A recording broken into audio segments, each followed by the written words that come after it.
Labdien, kolēģi!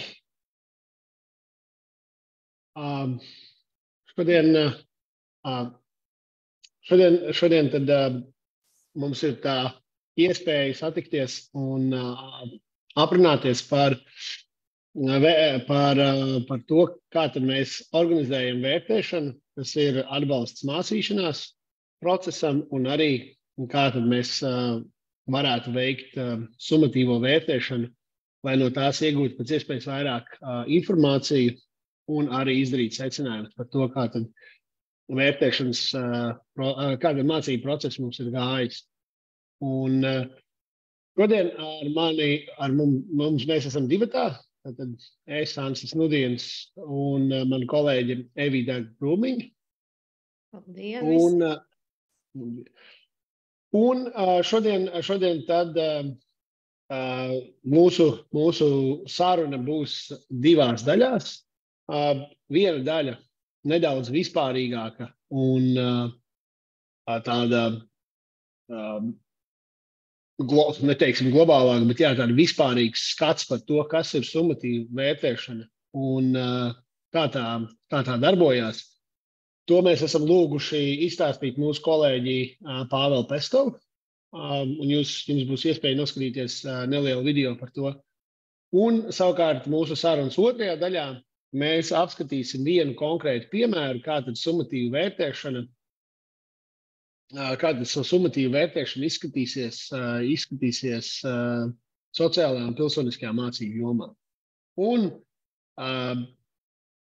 mēs šo mūsu sarunu esam būvējuši balstoties uz nulekā iznākušo un mape.gov.lv atrodamo summatīvās vērtēšanas tādu kā metodisko materiālu, kurā arī ir publicēts arī sociālās un pilsoniskās mācību jomas vērtēšanas piemēri. Līdz ar to tad mēs visu šo sarunu balstam tieši šo te materiālu. Tad es ceru, ka šī mūsu saruna un šis webinārs jums būs noderīgs, un tad lūdzu nākamo slaidu.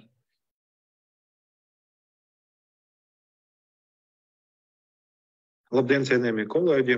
Tad šodienas tikšanās un webināra mērķis ir atgādināt, es teiktu, par vērtēšanas sistēmas pilnveidi. Un mani sauc Pāvels Pestovs, esmu Valsts izglītības satura centra vecākais eksperts.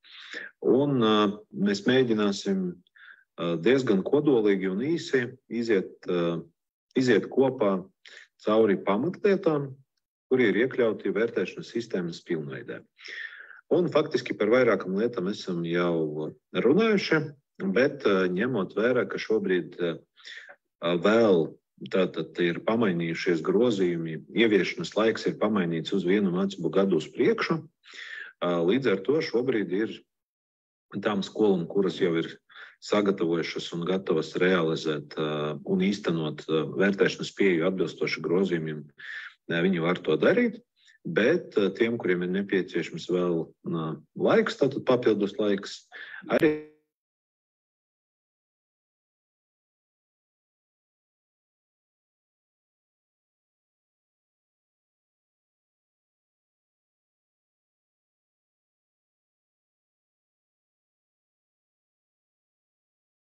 kurš šos pašus principus, tātad vadlīnijas skolēnu audzēkņu mācību sniegumu vērtēšanai. Tātad šajās vadlīnijas ļoti īsi ir aprakstīti un skaidroti dažāda veida tātad MK noteikumi iekļauti principi. Līdz ar to šajās vadlīnijas, salīdzinoši īsas vadlīnijas, ir iespējams tātad apskatīt šo detalizētāku skaidrojumu šiem grozījumiem. Tad tie ir atrodami šajā vietnē, respektīvi mape skola 2030 mape.gov.lv, tātad šo materiālu var diezgan ātri atrast.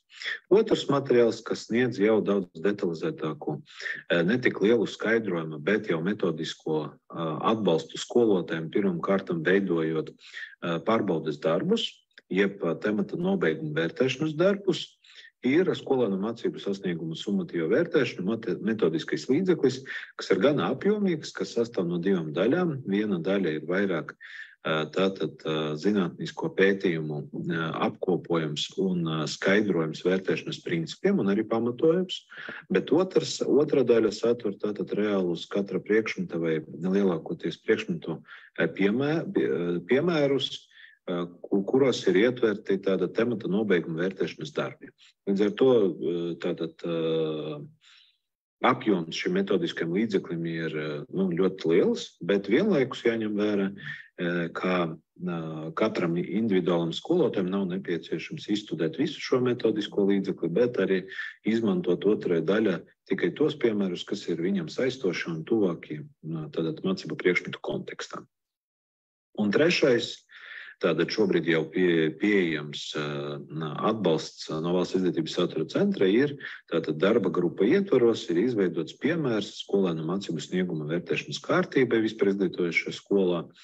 Tiešām tātad, lai skolam varbūt būtu vieglāk izstrādāt noteiktus uzlabojumus, pilnveidi savas vērtēšanas kārtības, aicinām izmantot šo piemēru kā pamatu, ja nedomājot par to, ka tas ir vienīgais veids, kā īstenot konkrētas tātad vērtēšanas principus, bet kā viens no piemēriem, kas varētu būt par atbalstu tātad skolas administrācijai un pedagogiem un arī diskusijām, lai tiktu līdz labākam risinājumam. Un tātad kopumā gribu atgādināt, ka, protams, pamatā ar šiem grozījumiem tiek risināta problēma, kas ir pietiekami ilgstoša un zināma, jeb nekonsekventa šo atzīmju, jeb vērtējumu izlikšana gan vienas skolas ietvaros, gan starp dažādām tātad skolām. Nereti īstenībā pat tiek veidota tāda apzināta atšķirība, ka šī skola tur ir pazīstama ar ļoti stingru atzīmju izlikšanu, un šeit jau tas četrnieks ir kaut kas līdzīgs, kas citas skolas 7. Un no sistēmas viedokļa un no bērnu viedokļa, protams, tā nav laba pazīme, jo atzīme pirmkārtam vajadzētu atspoguļot pēc iespējas objektīvāk, tātad, ko skolēns ir iemācījies.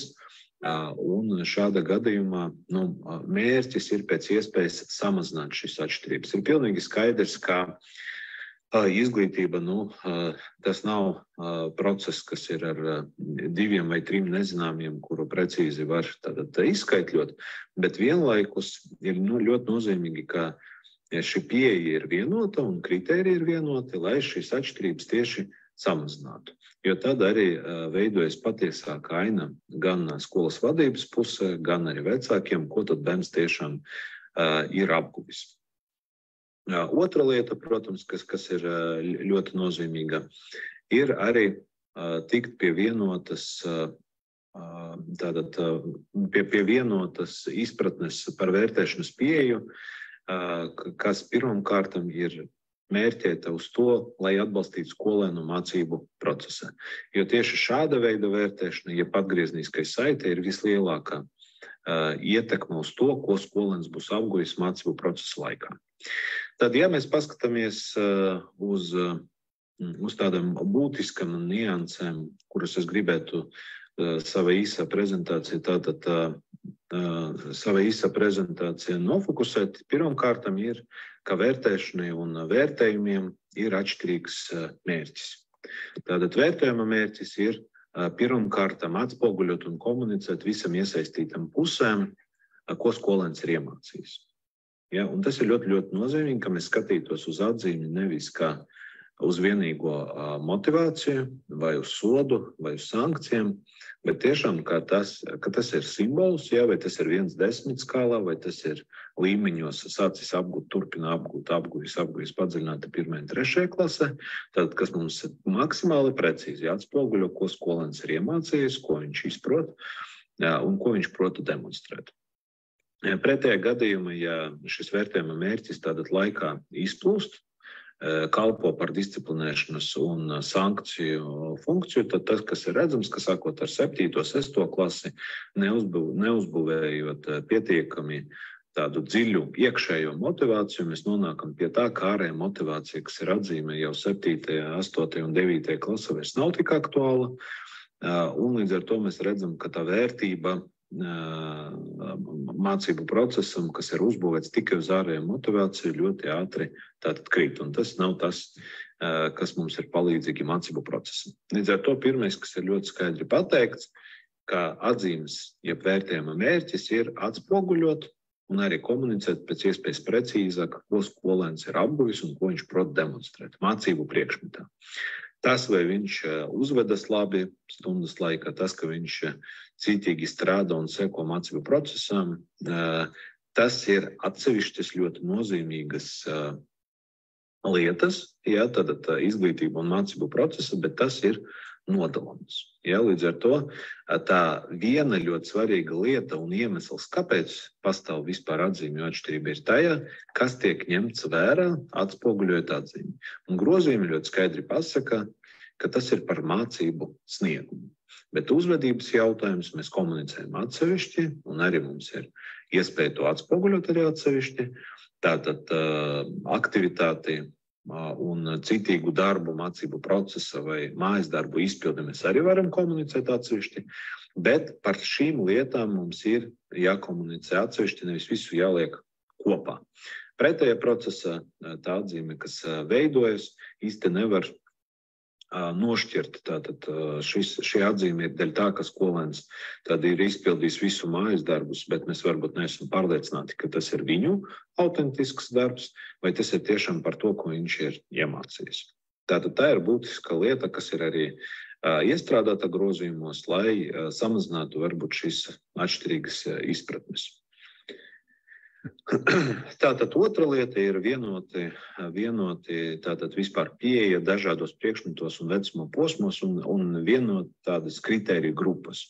Ja šajā brīdī paskatoties uz 10 balvu skalu, tad mēs redzēsim to, ka tur kritēriji dažreiz ir ne tikai no satura pozīcijām, bet arī, piemēram, tiek iekļauti kritēriji par to, vai skolēns tātad piemēram, prot vai neprot sadarboties.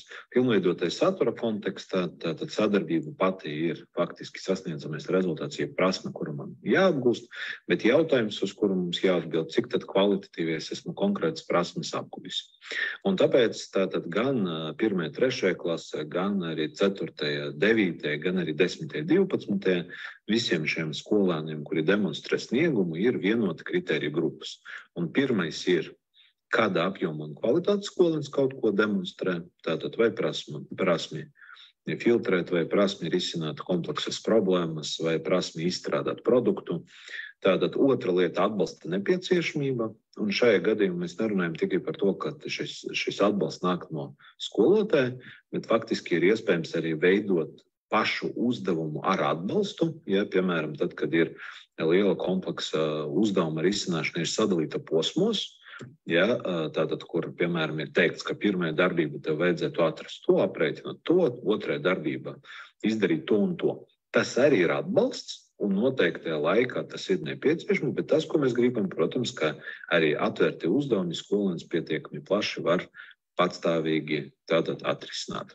Un trešā lieta, cik tipveida vai jauna šī situācija ir, vai faktiski mēs runājam par to, cik tālu skolēns ir spējis no konkrēta kontekstā pārnest uz citu un jaunu kontekstu, kas šobrīd tehnoloģiju laikmetā kļūst īpaši svarīgi, jo atkārtot vienkārši konkrētas darbības un tipveida darbības, ar vienu tāda prasība un nepieciešamība samazinās, ja ļoti daudzas lietas ir iespējams digitalizēt, bet zināšanu un izpratnes izmantošana jaunajā kontekstā, tas ir tas, kas kļūst ar vienu nozīmīgāks gan uzņēmējdarbības vidē, gan arī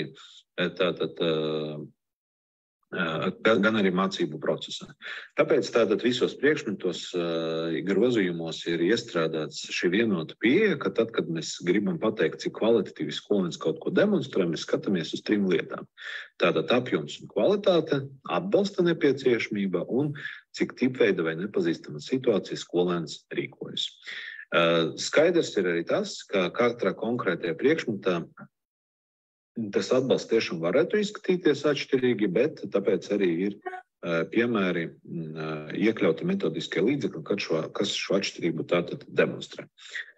Nākamā lieta tātad ir precizēta arī procentu skala, bet tas, kas ir varbūt pats nozīmīgākais, ir arī tas, ka šajā procentu skalā ir iekļauti apraksti, kas tiek sagaidīts uz šo līmeni vai uz šo tātad ballu intervālu. Un tā ir būtiska atšķirība, kā šobrīd ļoti bieži tiek aprēķināta atzīme. Šobrīd ļoti bieži tātad tiek aprēķināti tikai procenti, un tātad pēc procentiem tiek izlikts arī vērtējums. Bet tas, kas dažreiz netiek ņemts vērā, par ko tātad šie punkti un procenti tiek izlikti. Un šajā gadījumā tā būtiska atšķirība ir tajā, ka veidojot pārbaudes darbu, ir cita veida pieeja. Tur, kur mēs vienojamies par to, ka 40% no darba veido tātad prasmju un izmantošanu, zināmu paņēmienu izmantošanu tipveida situācijā. Un tas nozīmē to, ka, ja mēs paskatāmies uz darbu, tad šis darbs tiek veidots pietiekami sabalansēti, un 40% no šie darba ir tātad situācija, kad skolēns izmanto vienu konkrētu prasmi, ar zināmu paņēmienu un tipveida situāciju.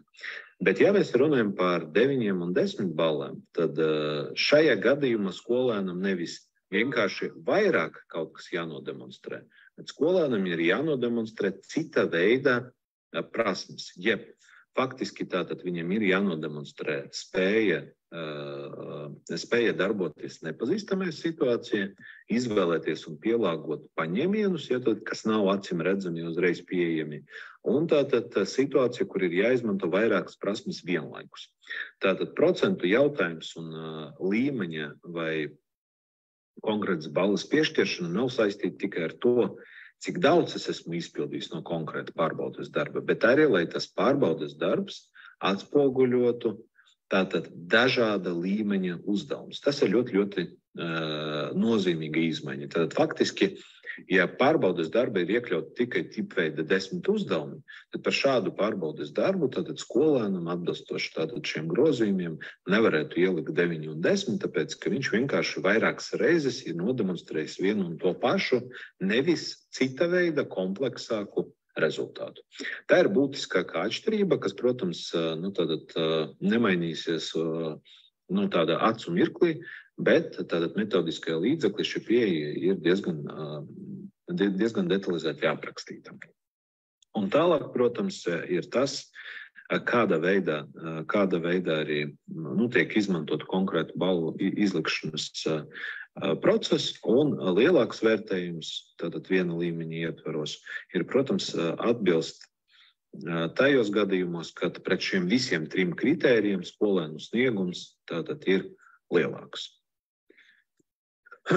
Nākamais jautājums ir, protams, tas, ar ko es jau saistīju iepriekšējo savu skaidrojumu, kā tātad kvalitatīvs vērtējums un kvalitatīva tāda atzīmju atspoguļošana ir tiešā veidā saistīta ar to, cik kvalitatīvs ir pats pārbaudes darbs.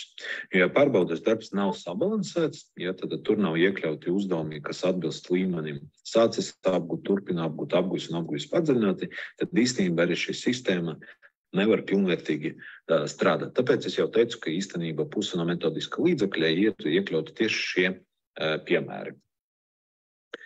Tātad ienāk iespēja, un šeit es gribētu vēlreiz pasvītrot, ka dažreiz veidojas tāda, teiksim tā, nevienots uzskats, ka par katru cenu ir jābūt tagad dažādiem svariem. Es tiešām gribētu akcentēt to, ka šajā gadījumā tā ir iespēja piešķirt tiešām lielāku svaru, jeb nozīmi tiem darbiem, kuri ietver plašāku sasniedzamo rezultātu daļu, teiksim tā. Un ko tas praksē nozīmē? Tas nozīmē to, ka konkrēts pārbaudes darbs, piemēram, iekļauj sasniedzamos rezultātus, kuri ir apgūti lielāka laika apjomā. Es vēlreiz akcentēšu to faktu, ka tā ir iespēja. Šobrīd, piemēram, e-klases sistēmā arī ir iekļauta šāda iespēja vidējs vērtējs, kur ir iespēja šādu iespēju izmantot, ka, piemēram, mēs esam mācījušies šo tematu, mēs esam gatavojušies un mācījušies varbūt proporcionāli vairāk laika, tur 2 mēneši, šim pārbaudes darbam bija tikai mēnesis, līdz ar to varētu būt, ka ir nozīmīgi, ka mēs aktualizējam, ka šim pārbaudes darbam tas procents no mācību gada vērtējuma ir lielāks. Bet vēlreiz akcentēšu, ka šī ir iespēja nevis prasība, tāda nozīmē, ja jums ir 5 pārbaudes darbi gada laikā, un tiem ir līdzvērtīgs svars un nozīme, šajā gadījumā, līdzīgi kā iepriekš izmantot vidēju aritmetisko, ir faktiski vislabākais veids, kā tad tikt pie kaut kādas vienas atzīmes mācību gada beigās.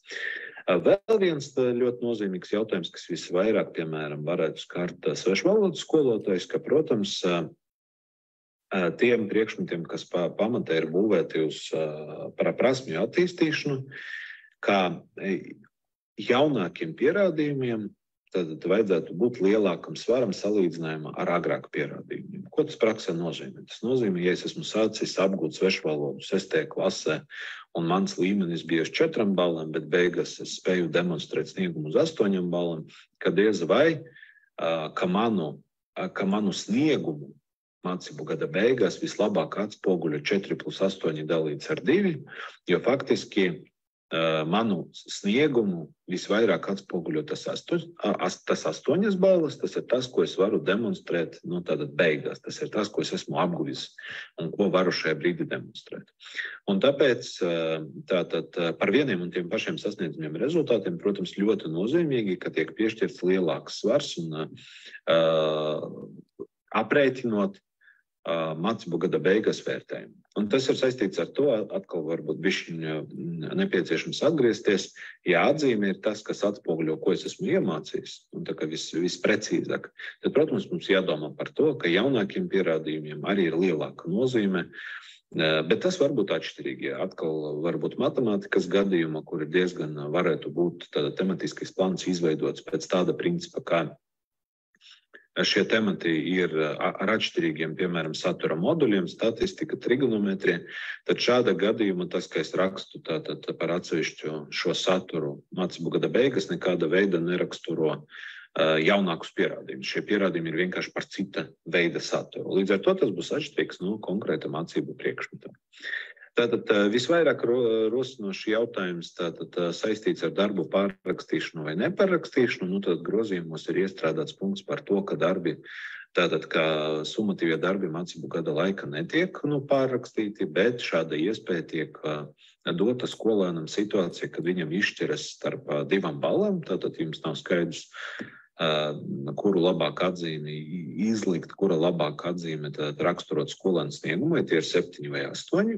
Un otra lieta, ja skolēns tad ir izteicis vēlēšanos uzlabot šo vērtējumu. Un tad šis process tiek organizēts mācību gada beigās, nevis tā, ka tas ir šobrīd varbūt, kad kolēģi izsaka viedokli, ka mēs paši dažreiz pieradinam pie tā, ka skolēnam ir iespēja demonstrēt ne labāko sniegumu, nesagatavoties pietiekama apjoma un tad meklēt iespējas pārrakstīt. Tas ir tas, kas šobrīd daļai tiek ierobežots, jo ļoti nozīmīgi, ka mēs tiekam pie tā, ka ja mums ir skaidri nosacījumi par to, kā tiek plānoti un kādos laikos tiek plānoti pārbaudes darbi, tad pārbaudes darbi, tad arī ir skaidrs, ka tieši uz šo laiku man ir jāsagatavojas, nevis es ar 2., 3. reizi pārrakstot pārbaudes darbu, iegūstu ar vienu labāku atzīmi, kur ļoti bieži kolēģi norāda, ka labākā atzīme tikai dēļ tā, ka es jau zinu, kādi jautājumi un uzdevumi tiek iekļauti, nevis tādēļ, ka es esmu iemācījies kaut ko vairāk. Skaidrs ir arī tas, lai kvalitatīvi īstenot šo principu, ir ļoti nozīmīgi, kā mācību laikā tiek sniegts pietiekams atbalsts. Jo šajā gadījumā nav mērķis kādu sodīt, bet šajā gadījumā ir ļoti nozīmīgi, kā tiek attīstīta arī atbildības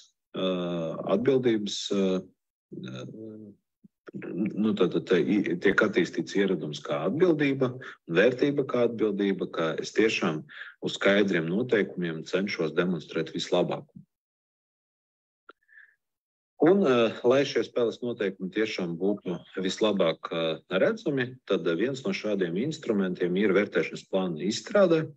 Un ko iekļaut, tad šeit arī varbūt dažreiz veidojas noteikti pārpratumi, jo šajā gadījumā vērtēšanas plāns iekļauj tātad, cik tad būs pārbaudes darbi mācību gada laikā, kādos tematos tie tiek īstenoti un kādi svari tiks piešķirti.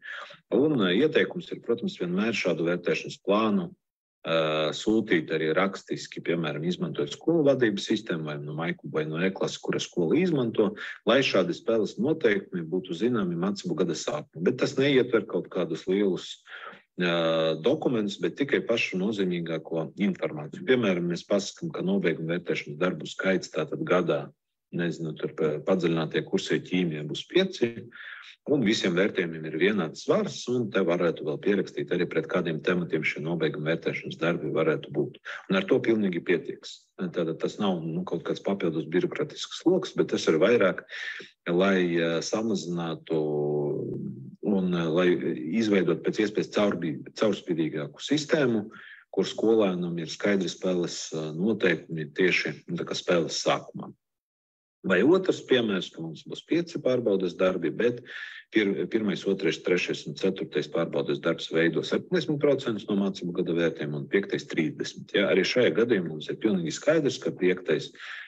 būs ar lielāku svaru, ja, un mums ir arī skaidra argumentācija, kāpēc. Vai tāpēc, ka šis būs darbs, kurā tiks iekļauti saturs no iepriekšējiem tematiem, un tāda veida tie būs jaunāki pierādījumi par to, ko tad bērns tiešām ir apguvis, vai no satura laika, tad ir veltīts 5. pārbaudes darbam un arī atbilstošam saturam vairāk laika, un tāpēc tam ir lielāks svars. Tad mums ir skaidrs, kāpēc tāds ir.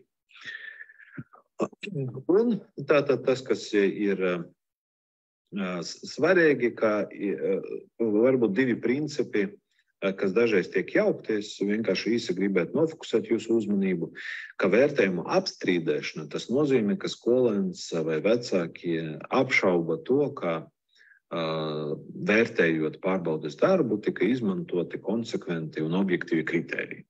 Ja, tātad tas nenozīmē, ka skolēns raksta no jauna darba, bet tas nozīmē, ka, piemēram, direktors, izglītības iestādes vadītājs nodrošina citu skolotāju iespēju pārbaudīt, ka tie kritēriji, kas tiek izmantoti, ir objektīvi un tiešām pēc būtības.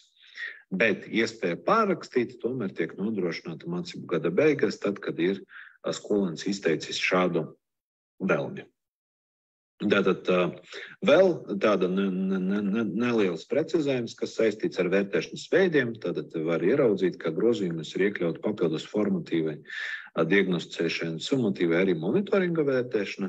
Un tas pirmkārt ir saistīts ar to, kā tiks izstrādāti tātad noteiktajos laikos pārbaudes darbi, kuru mērķis ir atbalstīt Valsts izglītības satura centra un izglītības ministriju ar kvalitīviem datiem, lai tātad plānotu vai profesionālo pilnveidi vai metodiskos līdzekļus tieši tajos satura jautājumus, kur varbūt skolēna sniegums nav pietiekams. Un tādēļ parādās arī šeit papildus varbūt skaidrojums, kas tas ir un kāpēc tas tiek ievests.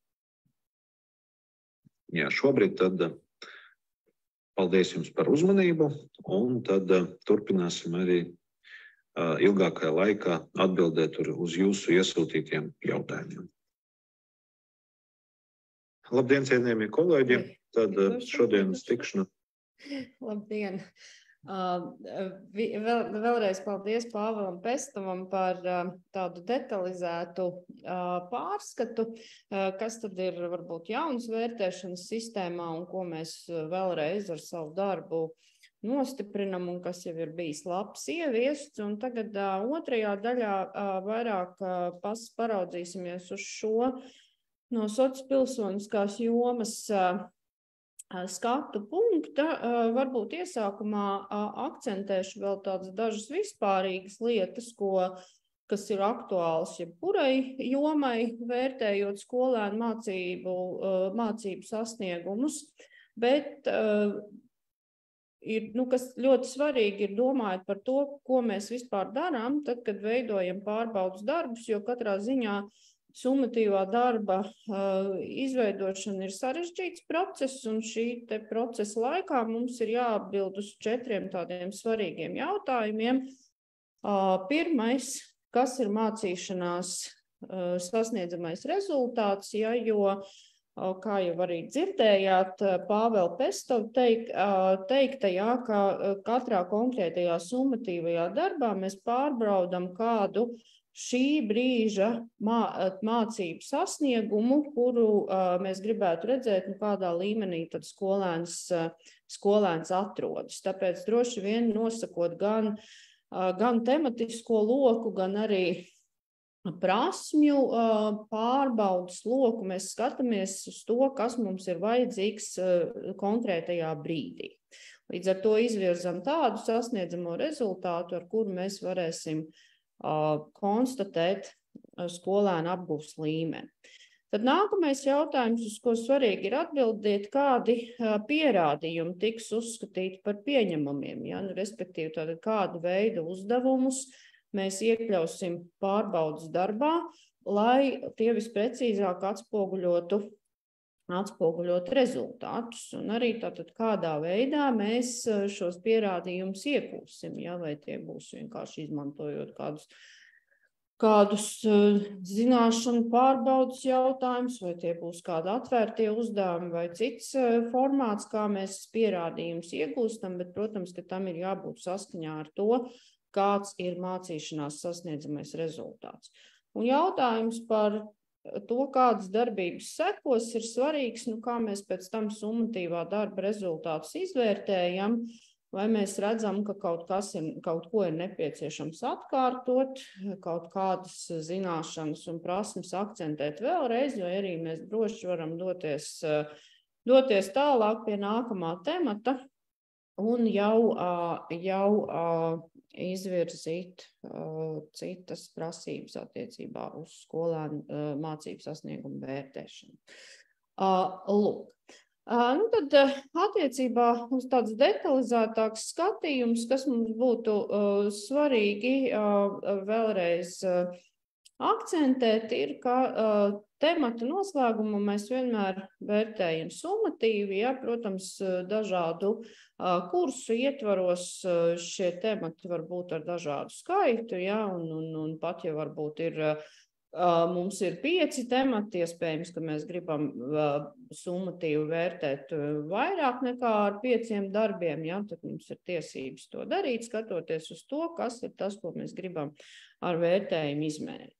Otrs noteikti ir svarīgs punkts, kāds ir ieteicamais laiks temata apguvēja, un paraugu programmās ir norādīts, cik ilgi varētu strādāt pie viena temata, bet šī ir arī tāda lieta, kas ir svarīga vērtēšanā, lai saprastu, cik mēs gribētu un kādus jautājumus mēs gribētu iekļaut summatīvajā darbā, lai saprastu, ko skolēns ir apguvis. Tāpēc varbūt arī tā temata struktūra ir jāplāno tāda, kas ļauj skolēnam varbūt vieglāk un pakāpeniskāk apgūt dažādas zināšanas un prasmes.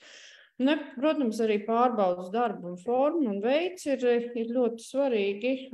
Katrai prasmei varbūt ir pielāgojams savādāks paņēmiens, kā tās mērīt, un arī pārbaudas darba izpildes laiks, vai tā mums ir 1 mācības stunda, vai varbūt tas ir ilgāks, 2, varbūt vēl vairāk, atkarībā no tā, kas mums ir nepieciešams. Šie ir tādi 4 elementi, kam vajadzētu pievērst uzmanību, plānojot summatīvo darbu.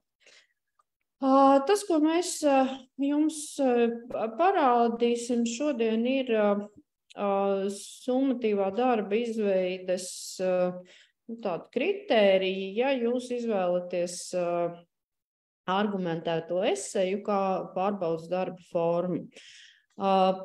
Šis ir arī paraugs, kas ir iekļauts summatīvo darbu vērtēšanas metodiskajā materiālā. Tur jūs varat detalizēt iepazīties ar ar šī te darba tādu aprakstu, bet dažas lietas, ko šodien akcentēt. Tātad par paraugu ir paņemta sociālās zinības un vēstures 10. klasē, temats vēsturiskā atmiņa un apziņa, kur jūs redzat diezgan ilgi apgūstams temats, 30 stundas, un šajā gadījumā, piemēram, tātad skolotājs ir izvēlējies pārbaudas formu argumentēto eseju.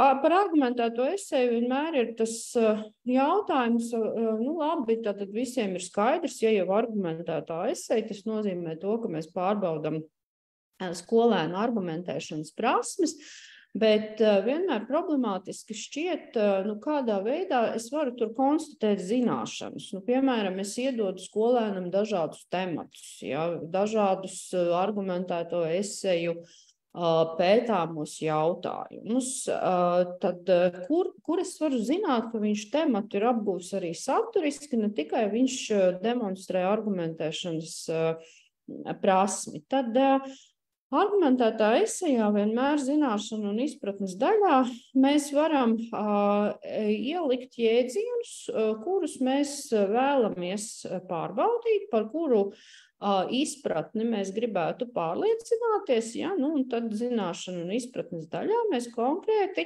norādam, kā tas ir šeit, mums ir svarīgi pārbaudīt, vai skolēns saprot, kas ir individuālā vēstures atmiņa, kas ir kolektīvā vēstures atmiņa, vai viņš tur saskata kādus kopīgas, atšķirīgas pazīmes, un mēs konkrēti norādam, ka tas ir tas, ko mēs gribēsim redzēt un ko mēs noteikti arī vērtēsim. Un ņemot vērā, ka šis ir tāds vairāk konkrētu zināšanu pārbaudu, tad vērtējam to ar solo taksonomijas pirmo līmeni. Savukārt jau sarežģītāk, kur skolēnam ir jau jāskaidro. Viņš ne tikai varbūt jēdzienu var definēt vai burtiski atstāstīt, kas tas tāds ir, bet viņš jau kaut ko skaidro, viņš jau norāda to, ka viņam ir izpratne par šo jēdzienu nozīmi un to atšķirībām, piemēram, kā šeit, kas jau ir arī augstāks līmenis, solo 2. līmenis. Un tas ir veids, kā mēs konstatēsim zināšanas, kuras mēs gribam pārbaudīt, izmantojot argumentēto eseju. Protams, ka šis ir tikai viens paraugs, bet loģiski, ka atbilstoši tematam, atbilstoši saturam, jūs šeit varat norādīt vairāk jēdzienus vai varbūt vēl kādus elementus, bet arī, ko noteikti iesaku, pirms skolēniem vispār darbs tiek dots pārbaudas formā, vienmēr arī viņu ar šiem nosacījumiem iepazīstināt, lai viņš zinātu, kas no viņa tiek sagaidīts. Un tad otra ir kompleksā situācija, kurā skolēns jau demonstrē savu argumentēšanas prasmi, un šeit ir tāds iekļautas 4 pamatlietas, kur skolēns demonstrē, kādā veidā viņš vispār saprot, kas ir problēma, kā viņš var noteikti pētījumu jautājumu ietveros to saskatīt. Viņš demonstrē savu prasmi atlasīt informāciju, kas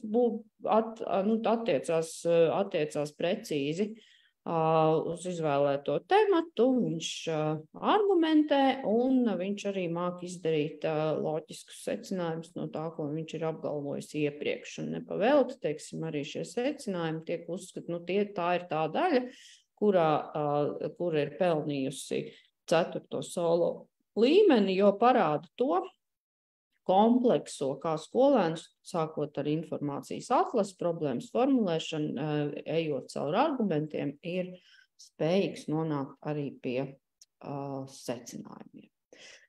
Šeit jūs redzat, tātad atbilstoši tematam, tas varbūt vairāk attiecās uz kas varētu būt noderīgi zināšanu un izpratnes daļai, kā kompleksajā sasniedzamajā rezultātā ir aprakstīts par to, kā iespējams temats ir ticis vai varētu tikt skatīts, ar kādu ar kādu saturu, ar kādiem paņēmieniem, kādi tur būtu izvirzāmie jēdzieni, un tad, protams, arī izvēlētajos tematos tos iekļaut, atbilstoši tam, kas būs saturiski jautāts argumentētajā esejā. Vienmēr arī izvirzām skaidrus nosacījumus skolēnam, kas ir tās lietas, kuras viņam būs pēc kādiem soļiem viņiem būs jāiet, lai varētu uzrakstīt kvalitatīvu eseju. Ja, šeit ir tāds neliels ieskats, kur tradicionāli skolēni vienmēr jau labi zina ievads, iztirzājums, nobeigums, ja, bet kā tas ir šai paraugā, ja mēs arī norādam skolēnam ļoti precīzi, ko mēs sagaidām vienā, otrā vai trešā daļā, piemēram, precīzi formulētu problēmu, vai attiecīgi, kā šeit, ja mēs runājam par informācijas atlasi, mēs esam jau pateikuši, ka mēs vēlēsimies, lai skolēns ir atlasījis vismaz 2 informācijas avotus, ja tātad viņš zina, ka nepietiks ar vienu, viņš ir skaidrojis savu izvēli, ka viņš ir norādījis atsauces, kas ir ļoti būtiski, un pēc tam arī secīgi, kādā veidā mēs sagaidām skolēnu argumentāciju. Argumentācija šeit ir argumentācijas soļi ir norādīti atbilstoši tam, kā argumentācijas snieguma līmeņa apraksts ir iekļauts sociālpilsoniskās jomas paraugos. Un nobeiguma daļa, kurā tātad tiek izdarīti secinājumi.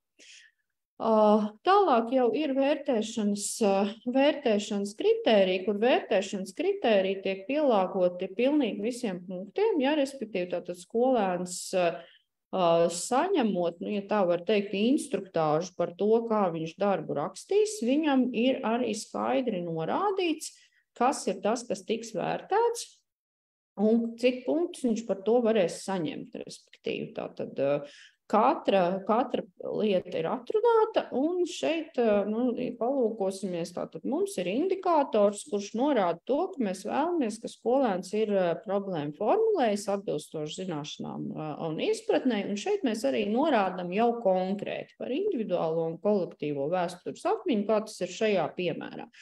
Un vērtēšana šai gadījumā, ja, tad mēs esam izlēmuši izmantot snieguma līmeņa aprakstu pēc tātad 4 līmeņiem, sācis apgūt, turpina apgūt un tā tālāk, ja, un katrs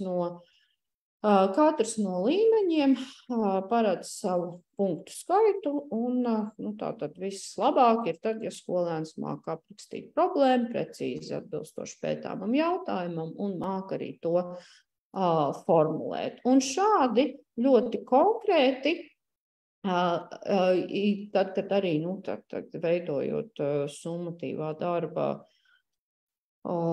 punktu uzskaiti, ja mēs esam ļoti konkrēti norādījuši to, kas tiks pārbaudīts, un arī, ja, piemēram, skolēnam pēc tam liekas, ka kaut kas ir diskutabli, tad atbilstoši šiem punktiem, šīm prasībām mēs varam skatīties, kāpēc šādi vai citādāk esam vērtējuši darbu.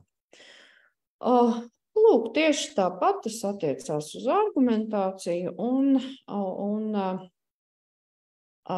secinājumu daļu. Kas ir vēl viena lieta, ko šajā sakarā būtu ļoti svarīgi izrunāt, tas ir atgriezeniskā saite, kur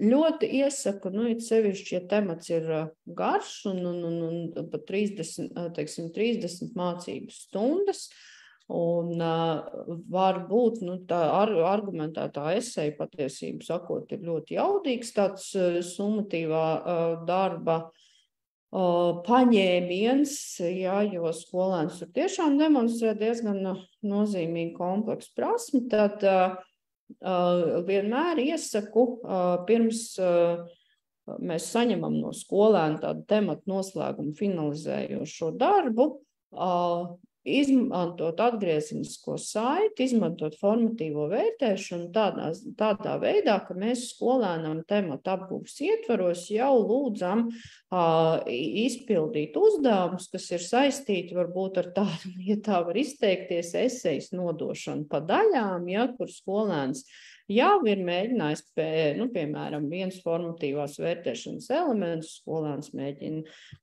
noformulēt problēmu, vai skolēns ir iesniedzis atlasīto informāciju, vai varbūt viņš ir centies strādāt pie viena argumenta, un katrā reizē formatīvi vērtējot šos elementus, starp citu formatīvi tos var vērtēt jau saskaņā ar to, kādi indikātori un kāda vērtēšanas kritērija būs iesniegti summatīvajā, būs izvirzīti summatīvajā darbā, un skolēns jau šo 30 mācību stundu laikā virzās uz to, ka viņš jau ir sapratis, kāds būs tas gala variants, un balstoties jūsu sniegtajā atgriezeniskajā saitē, viņš saprot, kas viņam būtu jāuzlabo, kas viņam būtu jāapgūst vairāk, kur varbūt viņam trūkst zināšanas vai kur varbūt prasmes nav pietiekamā līmenī, un tad tajā brīdī, kad jūs jau esat nonākuši līdz summatīvā darba izpildē, tad skolēns jau demonstrē gan to, kā viņš ir strādājis pie uzdevumu izpildes laika gaitā, vai viņš ir ko uzlabojis, un tad jūs redzat to gala produktu. Ansi, lūdzu, tu vēlējies kaut ko teikt? Jā, es vēl gribēju piebilst šajā kontekstā, ņemot vērā, ka argumentēta eseja, kā jau tu teici, ir ļoti jaudīgs rīks, ar kuru mēs varam novērtēt skolēnu. Bet, ja mums šķiet, ka varbūt ar argumentētu eseju skolēns neparādīs visu plašo zināšanu loku, jo argumentētai esejai jebkurā gadījumā ir nosaukums, un mēs aplūkojam kādu varbūt šaurāku problēmu, tad arī, kā jau Evija minēja, ar formatīvās vērtēšanas darbiem mēs arī varam pārliecināties, ka skolēnam tiešām ir pietiekams šīs zināšanas, šis faktoloģiskais materiāls, ar kura palīdzību tad vēlāk veidot tos argumentus un savus spriedumus un secinājumus. Līdz ar to tad formatīvā vērtēšana arī šeit var palīdzēt, ka mēs pārliecināmies, ka skolēni ir zinoši par problēmu, kuru mēs gribam pārbaudīt. Jā, paldies. Jā, un līdz ar to es aicinu jūs noteikti izmantot summatīvās vērtēšanas darba metodisko materiālu, iepazīties gan ar teorētisko daļu, gan arī ar praktisko, un šeit es gribētu piebilst, ka noteikti, jums ir noteikti iepriekš veidoti dažādi pārbaudas darbi, un droši vien iepazīstoties ar metodiskajā materiālā sniegtajiem padomiem, jūs varat ķerties klāt vai kādiem uzlabojumiem vai precizējumiem, vai varbūt pārliecināties par to, ka jūsu veidotie darbi jau ir izcilā līmenī. Un arī metodiskais līdzeklis ļoti labi atļauj ieskatīties tajā, kā summatīvos darbus veidot citas jomas, un es ticu, ka arī tur jūs varat atrast noteikti sev kādus piemērus, kas ir izmantojami arī sociālās un pilsoniskās jomas priekšmetu un kursu apguvē. Ar to es gribētu teikt visiem paldies par jūsu veltīto laiku šodien, vēlēt veiksmes turpmākajā un lai viss notiek. Jā, paldies, es arī vēlu veiksmi, izdošanos un uz redzēšanos. Paldies! Paldies!